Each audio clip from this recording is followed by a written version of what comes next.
Suara pengumuman Bandara Soekarno-Hatta bergema di telinga Maya, tapi hatinya sudah mati rasa.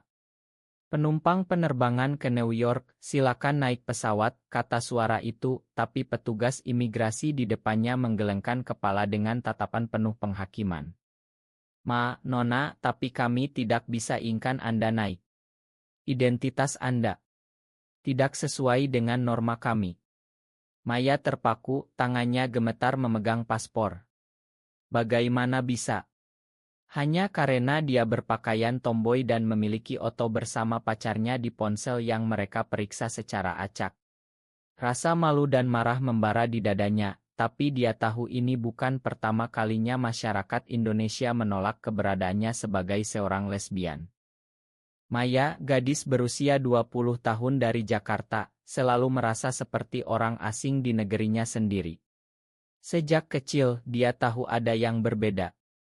Bukan karena dia tidak suka pria, tapi karena hatinya hanya berdegup untuk wanita. Di sekolah, dia menyembunyikannya, berpura-pura tertarik pada cowok-cowok populer untuk menghindari gosip. Tapi ketika bertemu Lina di kampus Universitas Indonesia, semuanya berubah. Lina, mahasiswi seni yang cantik dengan rambut panjang bergelombang dan senyum yang bisa melelehkan es, membuat Maya merasa utuh untuk pertama kalinya. Mereka bertemu di kelas sastra, berdebat tentang puisi Sappho, dan dari sana, cinta tumbuh diam-diam.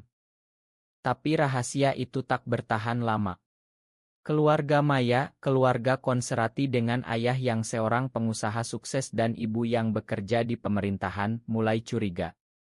Ayahnya, Pak Budi, sering mengomel tentang generasi muda yang rusak moral. Setiap kali berita tentang muncul di Indonesia ini, kita punya nilai-nilai Pancasila, bukan gaya Barat yang menyimpang, katanya. Maya ingat malam itu, ketika ayahnya menemukan pesan teks dari Lina di ponselnya. "Apa ini? Kamu suka cewek?" teriaknya, wajahnya memerah. Maya menangis, mengakui semuanya, tapi ayahnya hanya menggelengkan kepala. "Kamu harus berubah, Maya. Atau jangan harap dapat dukungan dari kami lagi." Ibu Maya, Bu Sari, lebih tenang tapi tak kalah tegas. Sebagai pejabat di Kementerian Luar Negeri, dia sering bepergian ke luar negeri, termasuk Amerika. "Maya, ini bukan pilihan. Ini penyakit yang bisa disembuhkan," katanya lembut, tapi kata-kata itu seperti pisau. Bu Sari mendatarkan Maya ke terapi konversi, sesi-sesi yang membuat Maya merasa seperti monster. Dia berpura-pura berubah, tapi di hati, cintanya pada Lina semakin dalam. Lina, yang berasal dari keluarga sederhana di Yogyakarta, juga menghadapi tekanan. Orang tuanya religius, dan saudara-saudaranya sering mengolok teman spesial Maya. "Kita harus kuat," kata Lina suatu malam saat mereka berpelukan di taman kampus.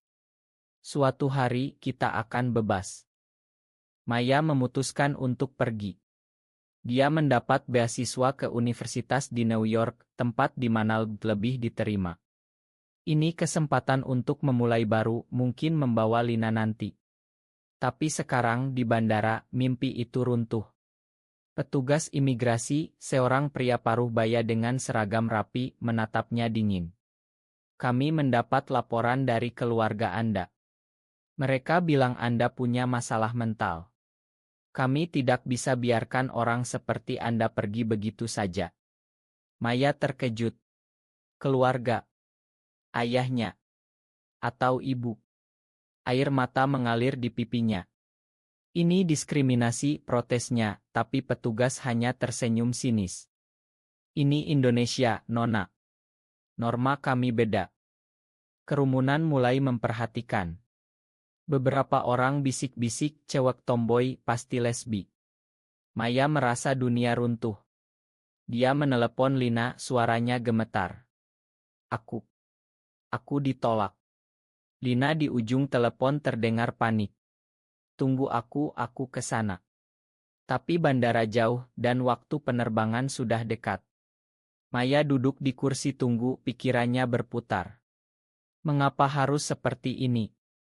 Apa salahnya mencintai seseorang? Di negeri yang katanya Bhinneka Tunggal Ika, kenapa dia merasa seperti musuh? Saat itulah suara Amiliar terdengar. Maya. Busari berlari mendekat, wajahnya pucat. Maya bangkit, marah campur bingung. Bu, apa Bu yang laporin aku? Busari menggelengkan kepala, napasnya tersengal. Tidak, sayang. Ayahmu. Tapi aku di sini untuk bantu. Maya terpana. Busari menunjukkan badannya, Inspektur Imigrasi Khusus, bekerja sama dengan Kedutaan AS. Aku baru tahu pagi ini. Ayo, ikut ibu. Petugas imigrasi yang tadi kini terlihat gugup. Busari. Anda. Busari mengangguk tegas. Ini anak saya. Biarkan dia naik. Maya naik pesawat dengan hati campur aduk.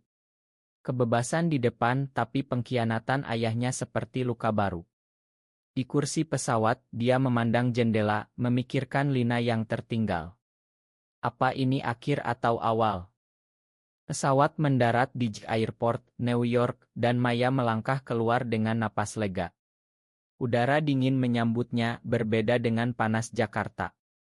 Di sini, orang-orang berpakaian bebas, pasangan sejenis berpegangan tangan tanpa takut. Maya tersenyum kecil, tapi hati masih berat. Telepon dari Lina datang setiap hari, tapi jarak membuat semuanya sulit. Aku kangen kamu, kata Lina di video call. Ayahmu. Dia marah besar setelah kamu pergi. Maya menghela napas. Bu bilang dia akan bicara dengannya. Tapi aku takut, Lin. Di kampus New, Maya bertemu teman-teman baru. Ada Sarah, lesbian terbuka dari California, yang mengajaknya ke klub. Di sini, kamu bebas jadi diri sendiri, kata Sarah. Maya ragu awalnya, tapi perlahan dia terbuka. Dia bercerita tentang Lina, tentang tekanan di Indonesia. Di sana, seperti dosa besar, katanya. Sarah mengangguk simpati. Itu suks. Tapi kamu kuat. Tapi di malam-malam sepi, Maya merenung. Apakah dia egois meninggalkan Lina? Apakah ini pengkhianatan? Kembali di Indonesia, Lina menghadapi badai. Orang tuanya tahu tentang hubungan mereka dari gosip kampus. Kamu harus putus, bentak ayah Lina. Lina menangis, tapi tegas. Aku cinta Maya, Pak. Ayahnya marah, mengancam memutus biaya kuliah. Lina bekerja paruh waktu di KAI untuk bertahan. Tapi tekanan makin berat ketika saudara Maya, kakak laki-lakinya, datang menemui. Maya pergi karena kamu, katanya dingin. Kembalikan adikku ke jalan benar. Lina terguncang. Apa dia harus mundur demi Maya? Busari di Jakarta merasa bersalah. Dia yang membantu Maya pergi, tapi ayahnya, Pak Budi, tak mau bicara dengannya. Kamu dukung anak kita menyimpang, tuduhnya. Busari diam, tapi di hati dia mulai ragu. Dia ingat masa mudanya, ketika punya teman dekat yang berbeda, tapi dia pilih jalan aman. Apakah dia salah mendidik Maya? Dia mulai membaca artikel tentang bagaimana itu bukan pilihan. Tapi masyarakat sekitar, tetangga, mulai bergosip. Anak Busari lesbi, kasihan. Busari merasa terpojok. Maya di New York mulai menikmati kebebasan. Dia bergabung dengan komunitas, bahkan berkencan dengan gadis lain untuk coba lupakan Lina. Tapi setiap kali, rasa bersalah muncul. Aku janji setia padamu, pesan Lina. Maya balas, aku juga. Tapi jarak membuat keraguan tumbuh. Suatu hari, Lina kirim pesan, aku dipaksa nikah sama cowok pilihan orang tua. Maya panik. Jangan. Tapi Lina bilang, aku nggak tahu harus gimana lagi. Tekanan terlalu berat. Maya memutuskan pulang liburan tapi takut. Apa dia siap hadapi keluarga lagi? Konflik memuncak ketika Pak Budi menelepon Maya. Pulanglah, nak. Kita bisa sembuhkan kamu. Maya marah. Aku nggak sakit, Pak. Percakapan berakhir buruk. Bu Sari diam-diam mendukung Maya mengirim uang ekstra. Tapi dia tahu ini akan pecah. Lina di sisi lain mulai goyah. Teman-temannya bilang cari yang normal aja. Lina menangis sendirian memikirkan pengorbanan. Apa cinta ini layak? Maya kembali ke Indonesia untuk liburan semester. Bandara lagi, tapi kali ini tanpa drama. Lina menjemputnya, mereka berpelukan lama di parkiran. Akhirnya, bisik Lina. Tapi Maya lihat bekas luka di hati Lina. Orang tuamu, tanya Maya. Lina mengangguk. Mereka suruh aku ke psikolog. Mereka pergi ke apartemen kecil Lina di Jakarta, bercerita sepanjang malam. Tapi keesokan harinya, badai datang. Pak Budi muncul di depan pintu. Maya, pulang sekarang, perintahnya. Maya tegas. Aku di sini untuk Lina. Pak Budi marah, menarik tangan Maya. Lina campur tangan, jangan Pak. Pertengkaran hebat terjadi. Pak Budi tuduh Lina merusak anaknya. Kamu pengaruh buruk. Lina menangis. Aku cinta Maya dengan tulus. Bu Sari datang mencoba mediasi. Budi, dengar dulu. Tapi Pak Budi tak mau. Ini melawan agama, melawan masyarakat. Maya berteriak, Pak, aku lahir begini. Kenapa Panggak bisa terima? Pak Budi pergi dengan marah, meninggalkan ancaman. Kalau kamu pilih dia, jangan harap warisan atau apapun. Maya terguncang. Apa dia harus pilih keluarga atau cinta? Lina mulai ragu. Orang tuanya datang dari Yogyakarta, memaksa pulang. Kamu harus nikah tahun ini, kata ibunya. Lina menolak, tapi tekanan sosial makin kuat. Di masjid, imam ceramah tentang penyimpangan seksual. Lina merasa seperti dosa berjalan. Dia bertemu teman lama, seorang pria baik yang suka padanya. Mungkin aku coba normal, pikirnya. Tapi hati bilang tidak. Maya melihat Lina goyah, marah. Kamu janji setia. Mereka bertengkar pertama kali. Aku capek, Maya.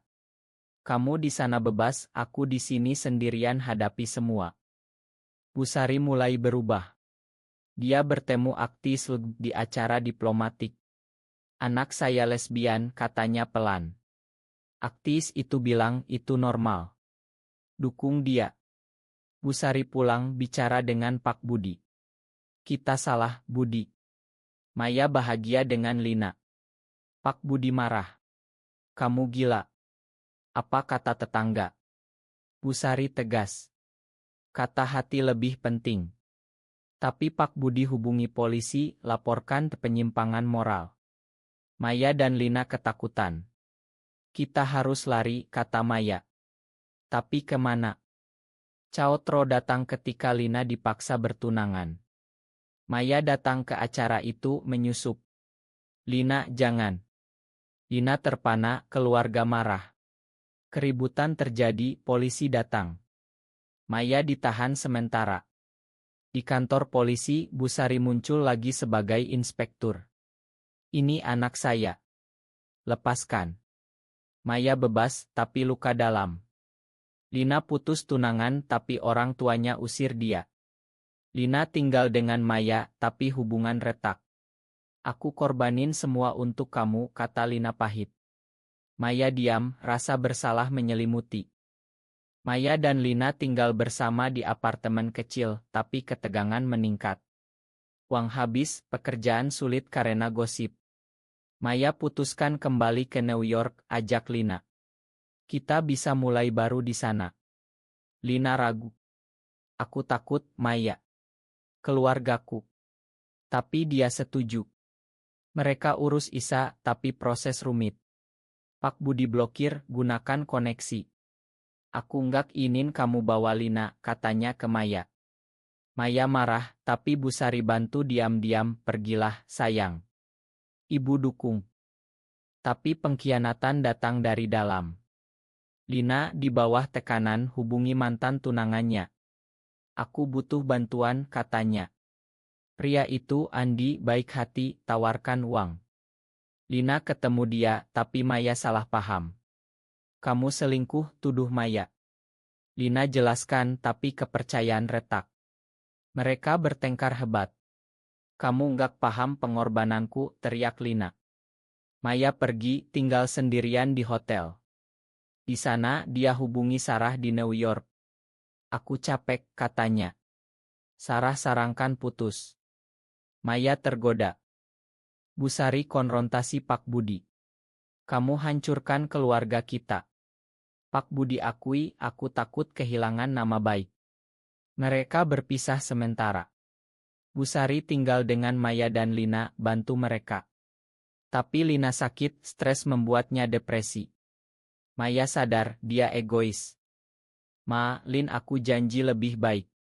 Mereka rujuk, tapi luka tetap. Isa Lina disetujui berkat Busari. Mereka siap pergi. Tapi malam sebelum berangkat, Pak Budi datang. Makan Pak, Maya. Maya terkejut. Pak, terima aku. Pak Budi mengangguk pelan. Pak, baca banyak. Pak, salah. Rekonsiliasi, tapi Lina ragu. Dia beneran. Di bandara, lagi-lagi drama. Andi muncul, minta Lina kembali. Aku cinta kamu apa adanya. Lina tolak, tapi Maya cemburu. Keributan kecil, tapi mereka naik pesawat. Di udara, Lina bilang, aku pilih kamu, Maya. Tapi di New York, tantangan baru. Budaya beda, Lina homesick. Maya kerja keras, tapi Lina merasa hilang. Aku korbanin keluarga untuk ini, keluh Lina. Maya sabar, tapi tekanan muncul. Suatu hari, Lina dapat tawaran pulang dari orang tuanya.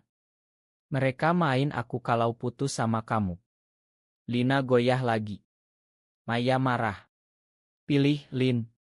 Aku atau mereka. Lina menangis, aku nggak bisa pilih. Hidup di New York tak semudah mimpi. Maya sukses di kuliah, tapi Lina kesulitan adaptasi. Dia kerja di restoran Indonesia, tapi rindu rumah. Di sini bebas, tapi aku merasa asing, katanya. Maya coba hibur, ajak ke parade Pride. Lina senang awalnya, tapi lihat pasangan bahagia, dia iri.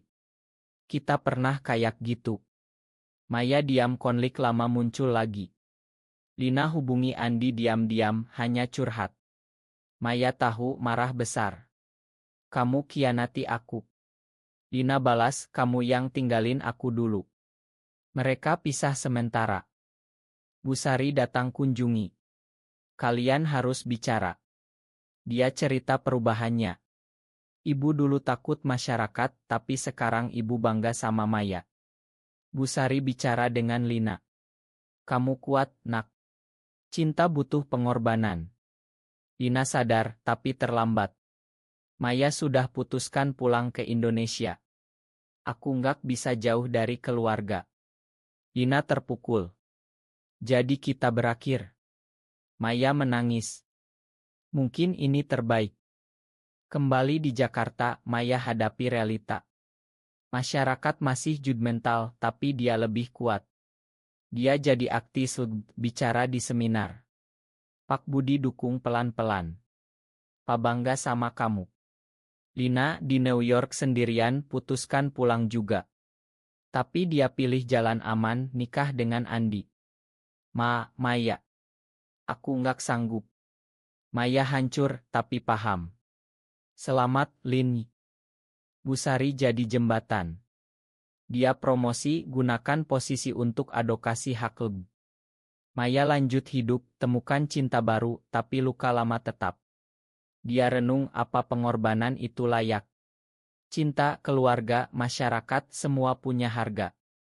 Apakah mencintai seseorang yang berbeda selalu berakhir dengan pengkhianatan, atau bisakah masyarakat berubah untuk menerima?